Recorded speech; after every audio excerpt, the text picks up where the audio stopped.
Bonjour, pour cette nouvelle analyse, bien on va plonger au cœur de notre article publié aujourd'hui même, ce 27 février 2026, un papier consacré au jeu de société L'île des Mookies. Ah oui, l'île des Mookies.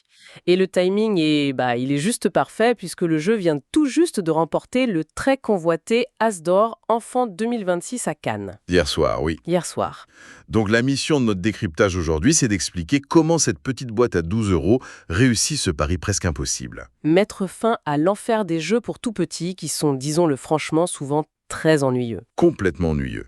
Là, on a un vrai défi stratégique de 10 minutes, un défi qui questionne autant les adultes que les enfants de maternelle. Alors, pour reprendre les origines, on expliquait dans notre article que l'auteur, Florian Siriex, voulait vraiment créer une sensation Pokémon pour son propre fils de 4 ans. Des créatures à collectionner et surtout aucun temps mort.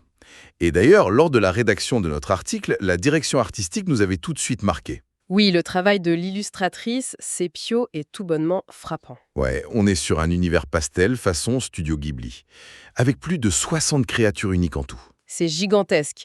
Mais bon, un beau visuel, ça ne fait pas tout. Pour garder l'attention, comment cette mécanique arrive à créer ce fameux défi dont on parlait?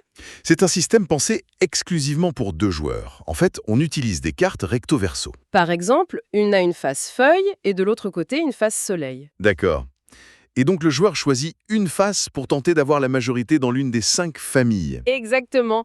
Mais le vrai twist, l'idée de génie, c'est que ces cartes s'empilent. Ah oui, Et seule la dernière carte posée reste visible sur la table. c'est ça qui est terrible.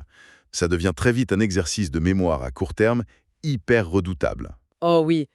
Même pour les adultes, ça donne de vraies sueurs froides d'essayer de se rappeler combien de symboles ont déjà été enfouis dans sa propre pile. Sans compter l'interaction avec l'adversaire. L'élément perturbateur de ce jeu, la fameuse carte araignée. La petite touche de cruauté ludique. Au lieu de garder cette carte pour soi, on la lance carrément sur la pile de l'adversaire. L'objectif étant de lui faire perdre un trophée. Et je me souviens de l'anecdote vécue qu'on a intégrée dans notre papier. Se faire complètement détruire sur le plan stratégique par un enfant de 4 ans, c'est inoubliable. C'est clair. Mais au fond, c'est un apprentissage en douceur de la frustration et de la trahison ludique.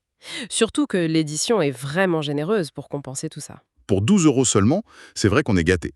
On y trouve des cartes holographiques, le présentoir qui est intégré à la boîte. Et ce grand poster génial. À la fin de la partie, le gagnant a le droit de choisir une créature et de la baptiser officiellement. Dans notre article, on citait des noms cultes qui sont sortis de nos propres parties en famille, comme Proutfleur et Méga Biscotte. Ça crée un attachement immédiat. Par contre, il faut qu'on parle un instant du public cible. La boîte annonce 4 à 10 ans. Oui, mais notre avis tel qu'on l'a écrit, c'est que la véritable fenêtre idéale est plutôt de 4 à 6 ans. Malgré les petits doigts maladroits des enfants, qui font parfois glisser les cartes de la pioche, révélant la face cachée. Exactement. C'est un défaut de manipulation minime vu la rapidité et l'engagement qu'apporte le jeu. Pour synthétiser, l'île des Mookies est le chef-d'œuvre de concision idéal. C'est une super transition ludique avant le rituel du coucher. Cette exploration montre bien à quiconque cherche à initier les plus jeunes à la stratégie qu'on peut s'amuser réellement en tant qu'adulte. Sans le moindre temps mort, ni aucun lancer de dés hasardeux. D'ailleurs, cela m'amène à une pensée assez provocatrice qu'on n'a pas pu développer dans le texte initial. Je t'en prie. Si initier un enfant de 4 ans à la trahison ludique avec une simple carte araignée lui apprend si bien la gestion de la frustration, l'omniprésence des jeux 100% coopératifs dans l'éducation moderne ne priverait-elle pas les plus jeunes d'un outil crucial de développement émotionnel? La question mérite définitivement d'être posée.